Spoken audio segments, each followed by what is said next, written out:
మీ అందరికి మనవి చేస్తూ ఇంత పెద్ద ఎత్తున ఈ సభకు గవర్నమెంట్ వచ్చిన ఏడాది నరలోనే మీరు కదిలి వచ్చిందంటే మీరు కూడా ఒక నిర్ణయానికి వచ్చినట్టు కనబడుతూనే ఉంది. ఓట్లు ఎప్పుడు వస్తాయని చూస్తాను. నేను ఇంకో మాట చెప్పాలి, ముఖ్యమైన మాట ఏంటంటే వీళ్ళు అక్కడిక్కడ ఎందుకైనా మీరు లేచొచ్చిండ్రు ఫోటోల కోసం.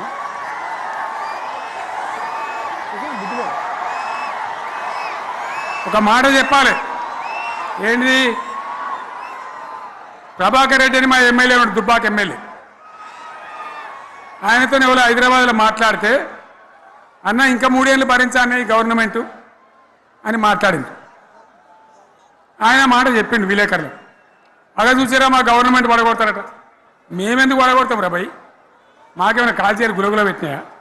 మేమా కిరికిరి పని చెయ్యం బిడ్డ. మీరే ఉండాలి. ఓట్లు తీసుకున్నారు, చక్కగా పని చేయకపోతే మీ ఈపులు ప్రజలే సాఫ్ చేస్తారు. అంతే కదా. మేము పడగొట్టాం, మీ గవర్నమెంట్ పడగొట్టాం. ఎందుకంటే మీ సంగతి ఏందో మా సంగతి ఏందో ప్రజలకు పూర్తిగా అర్థం కావాలి.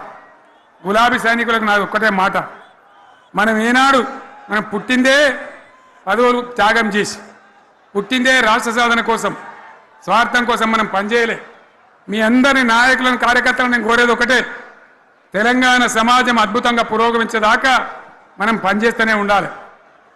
గవర్నమెంట్లో ఉన్నా ప్రతిపక్షంలో ఉన్నా ప్రజల పక్షాన ఉండాలి, ప్రజలకు అండగా ఉండాలి, ప్రజల సమస్యల మీద పోరాటం చేయాలి, వాళ్ళకు అండదండలుగా ఉంటూ పురోగమించాలి. అదే మన కర్తవ్యం. అందులోనే మనకు అన్ని పదవులు వస్తాయి. అది పెద్ద ఇష్యూ కాదు.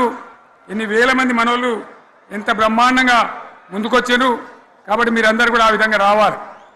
లాస్ట్ మాట, ఈ సభ నిర్వహించినటువంటి మిత్రులు పోచంపల్లి శ్రీనివాసరెడ్డి గారికి, వినయ్ భాస్కర్ గారికి, పెద్ది సుదర్శన్ రెడ్డి గారికి, రవీంద్రరావు ఎమ్మెల్సీ గారికి, వారికి నేను ధన్యవాదాలు చెప్తా ఉన్నా.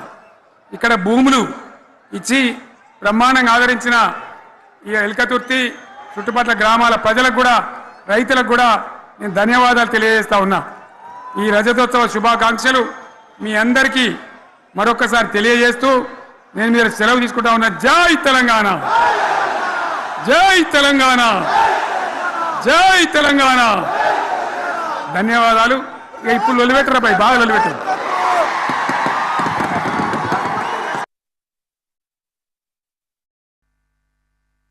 అది తెలంగాణ తల రాతను మార్చిన నవ వసంత ఋతువు. విపక్ష దోపిడి విలయంలో విలవిలలాడిన వేదన, అస్తిత్వంకై ఆరాటపడిన ఆత్మ గౌరవ భావన. పట్టణాలలో అనేక ప్రాంతాలలో రాష్ట్ర వ్యాప్తంగా లక్షలాది మందికి మేము పట్టాలు ఇచ్చినాం. బుల్డోజర్లు పెట్టి, జేసీబీలు పెట్టి మేము చెరువులలో పూడికెళ్ళి తీస్తే వీళ్ళేమో హైడ్రా అని మన బొందా అని పెట్టి పేదల ఇండుగులో కొడతా ఉన్నారు.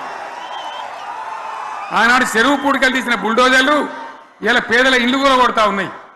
ఇవన్నీ మనం చూస్తూ ఉన్నాం.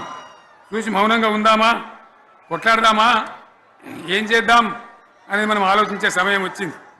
దేశాన్ని నంబర్ 1 స్థాయిలో నిలబెడితే ఇవాళ 14వ స్థాయికి 15వ స్థాయికి తీసుకొని పోయినారు. నా కళ్ళ ముందన్న గిట్ల జరుగుతుంది, ఇంత మాయల్యమే అవుతుంది, ఇంత మోసం చేస్తారని నేను కూడా అనుకోలే. ఇలా చాలా బాధ కలుగుతూ ఉంది, చాలా దుఃఖం కలుగుతూ ఉంది. ఇంకా ముందరికి పోవాల్సిన తెలంగాణ ఇలా వెనుకకి అయిపోతున్నా ఉన్నది. మళ్ళా ఎవరు దీనికి కారణం? ఈ దుర్మార్గులు కాదా? నిలబెట్టి ఖచ్చితంగా అడగాల్సిన అవసరం ప్రజలకు లేదా? అడగాలి. ఎందుకోసం? టైం ఇవ్వాలని మేము కూడా టైం ఇచ్చినాం. ఏమంటారు? మీకేసినట్టు మాకేసిన ఓట్లు, మాకు ఏడాదైనా టైం ఇయ్యరా? ఏడాది అర్థమైన టైం ఇయ్యరా? మీకు కన్నేరురా అని అంటారు. కాబట్టి నేను నోరు తెరవలే, బయటికి రాలే.